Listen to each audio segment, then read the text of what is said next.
इब्राहिम आए, बुद्ध आए, क्राइस्ट आए, गुरु नानक आए, वो आकर के अपनी धर्म की धारणाएं तो बताई, लेकिन उन्होंने पुरानेपन का विनाश नहीं किया। पुरानी मान्यताएं, पुरानी रूढ़ियां, पुराने अंधविश्वास, वो सारे चलते चले आ रहे हैं और ही ज्यादा बढ़ गए। तो जैसे कि दूध का भरा हुआ घड़ा हो या दूध विष का भरा हुआ घड़ा हो और उसमें कोई दूध डालता जाए, नहीं नहीं बंद नहीं कर।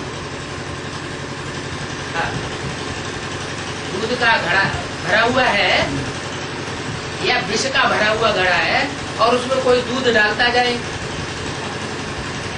तो क्या वो प्योर दूध बन जाएगा? कभी है? नहीं बनेगा। डालते जाइए डालते जाइए डालते जाइए, कभी दूध नहीं बनने वाला, वो दूध भी विष होता जाता है। तो ऐसे ही दुनिया में जितने भी धर्म आए उनकी हिस्ट्री है 2500 साल की। उससे पहले कोई गुरु नहीं आया 2500 साल से पहले, किसी के पास हिस्ट्री भी नहीं है। सबसे पहले दुनिया में मनुष्य गुरु आया इब्राहिम, फिर महात्मा बुद्ध, फिर क्राइस्ट, फिर गुरु नानक, फिर वगैरह वगैरह वगैरह आते रहे। तो जितने भी आए उन्होंने अपनी अपनी बातें सुना दी। टाइम टू टाइम आकर के सतयुगी रंगमंच पर या सतयुगी मकान में उन्होंने अपनी रिपेयरिंग कर दी। इब्राहिम आए, उन्होंने अरब देशों में जाकर के रिपेयरिंग कर दी, अरब देशों इस्लाम धर्म स्थापन कर दिया। महात्मा बुद्ध आए, उन्होंने चीन, जापान, जो पूर्वीय देश है उनमें आकर के रिपेयरिंग कर दी, नया धर्म चला दिया। क्राइस्ट आए, उन्होंने यूरोपीय देशों में क्रिश्चियन धर्म स्थापन कर दिया। इनके सबकी तिथि तारीखें हैं, लेकिन सनातन धर्म के बारे में किसी को पता नहीं है कब स्थापन हुआ और किसने स्थापन किया और कैसे स्थापन किया। उसकी हिस्ट्री सिर्फ भगवान ही आकर के बता सकते। आज के मनुष्य गुरुओं ने वो शास्त्र लिखे तो हैं, लेकिन वो शास्त्रों में जो कुछ भी लिखा हुआ है कोई ये कहता है कि भगवान ने लिखा।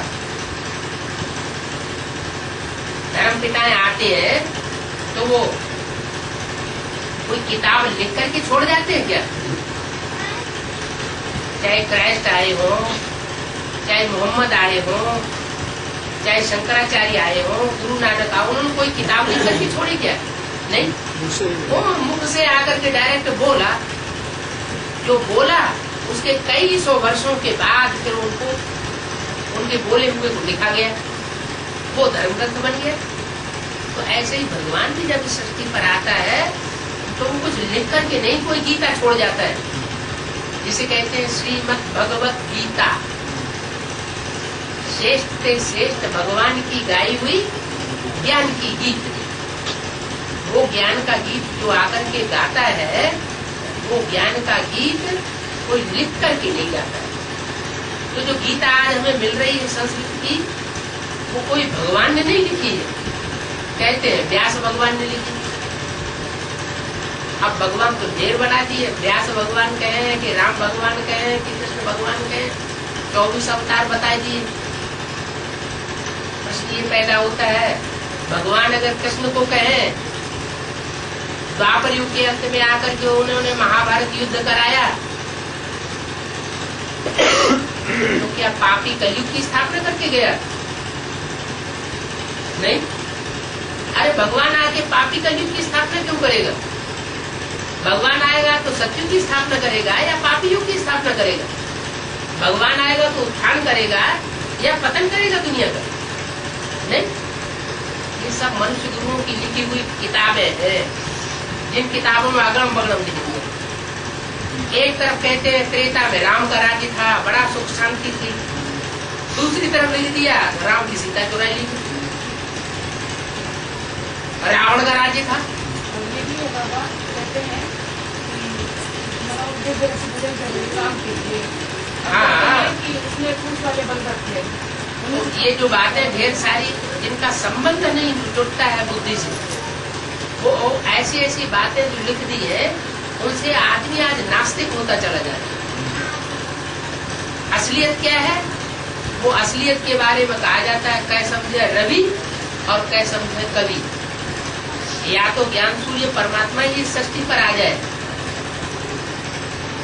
तो वो असली बात समझा सकता है, या तो वो कवि, जिन कवियों ने वो कविता लिखी थी, चाहे महाभारत हो, चाहे भागवत हो, चाहे वो वाल्मीकि रामायण हो, जिसके आधार पर बाद में तुलसी की रामायण लिखी गई, तो वो कभी भी अब रहे नहीं, तो उनकी व्याख्या कौन करेगा? सही व्याख्या तो वो ही कर सकते थे। आज का मनुष्य होता जाता है विकारी। विकारी मनुष्य की बुद्धि भी कैसी होगी? विकारी बुद्धि होगी ना। तो विकारी बुद्धि से जो अर्थ करेगा वो भी अनर्थ कर देगा। इसलिए जो भी वेद शास्त्र है, उन वेद शास्त्रों में कवियों के शुद्ध हृदय ने जो कुछ भी लिख करके रखा है, उन कवियों की भाषा को ज्ञान सूर्य रवि जब इस सृष्टि पर उतरता है कलयुग के अंत में, वही आकर के सच्ची कहानी बताता है, वही आकर के शास्त्रों का सार समझाता है। और वो शास्त्रों का सार अभी समझा रहा है। जो बुद्धि का उपयोग करेंगे, जो भगवान की सबसे बड़ी दात है जन्म से, वो उस बात को समझ जाएंगे। बाकी परंपरा से चले हुए जो शास्त्र है, उन शास्त्रों के आधार पर अनुश्रद्धा पूर्वक जो चलते रहेंगे, तो उनको कोई समाधान नहीं मिल पाएगा। शास्त्र झूठे नहीं है, कवियों के सच्चे हृदय ने लिखे हैं, लेकिन उनका अर्थ का अनर्थ कर दिया गया। वो सही अर्थ भगवान आकर के बताते हैं। इसलिए वेद शास्त्रों में जो कुछ भी लिखा हुआ है, उसका सार भगवान को बताना पड़ता है। जब तक वो खुद आकर के न बताए, तब तक कोई समझ नहीं सकता। और समझेगा नहीं तो कर्म अकर्म में विकर्म की गति समझ में नहीं आएगी। अभी भगवान खुद आकर के बताए रहा है कि मैं तो निराकार हूँ। भूत प्रेत भी नहीं दिखाई पड़ते हैं जिनको सूक्ष्म शरीर होते हैं, उनको तो कम से कम आकारी शरीर तो होता है दिव्य प्रकाश का। मेरे को तो वो सूक्ष्म शरीर भी नहीं है। स्थूल शरीर की तो बात छोड़ो, मैं निराकार निरंजन जो कहा जाता हूँ, वो तो जैसे तुम्हारी आत्मा निराकार है, वैसे मैं भी निराकार। सांप का बाप सांप जैसा लंबा होगा या हाथी की तरह मोटा ताजा होगा? सांप जैसा लंबा होगा। कीड़े मकोड़े का बाप कीड़े मकोड़े जैसा होगा या कोई दूसरे आकार प्रकार का होगा? कीड़े मकोड़े जैसा होगा। तो ऐसे ही हम आत्माओं का जो बाप है, हम जो आत्मा है, जिसके बारे में शास्त्रों में भी कहा है, अणुअणीयान समनुस्मरेति, आत्मा अणु रूप है, वो भ्रुकुटी के मध्य में रहती है। प्रभोर मध्य प्राणमावेश सम्यक, जब आदमी शरीर छोड़े तो भ्रुकुटी के बीच में प्राण रूप आत्मा का ध्यान करे। तो इतनी बात तो शास्त्रों में भी है ना कि आत्मा अति सूक्ष्म ज्योति है। आत्मा भ्रुकुटी के मध्य में रहती है। कहाँ रहती है? नाक के ऊपर रहती है? नहीं। ये भ्रुकुटी और ये स्थान, इसका जो डायरेक्शन है जहाँ पर आत्मा निवास करती है, उस स्थान को कहते हैं उत्तमांग। कैसा अंग? उत्तम अंग। राजा जहाँ बैठेगा वो तो उत्तम कुर्सी ही कही जाएगी ना। तो सारे शरीर की इंद्रियों को, शरीर को कंट्रोल करने वाला जो राजा है वो आत्मा है। वो आत्मा जहाँ बैठती है वो उत्तमांग कहा जाता है।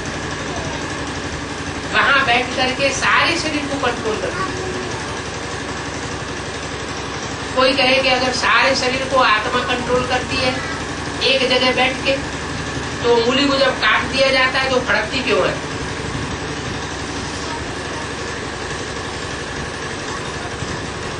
वो ऐसे ही फड़कती है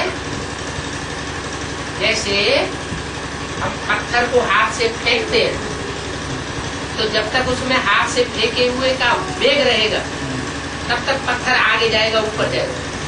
जब वो वेग खत्म हो जाएगा तो नीचे आ जाएगा। तो ऐसे ही आत्मा की जो शक्ति सारे शरीर में खून के द्वारा दौड़ रही है, वो खून का आवेग जब तक उसमें है कण कण में तब तक वो उछल रही है, और जैसे ही वो आवेग खत्म होगा उसका उछलना बंद हो जाएगा। तो ये नहीं कि आत्मा सारे शरीर में व्यापक है, आत्मा तो अपने केंद्र बिंदु पर रहती है। इंदिरा गांधी को गोली चलाने वाले को अगर ये पता होता है कि आत्मा यहाँ रहती है तो एक ही गोली डाल देता, उसका निशाना तो बहुत अच्छा है, एक गोली में ही काम तमाम हो जाता। लेकिन उसे बेचारे को पता ही नहीं था, उसने 28 गोलियां सीने में डाल दी और फिर भी उनके जिंदा होने की आशा बची रही। एक हॉस्पिटल से दूसरे से तीसरे में ले जाते रहे।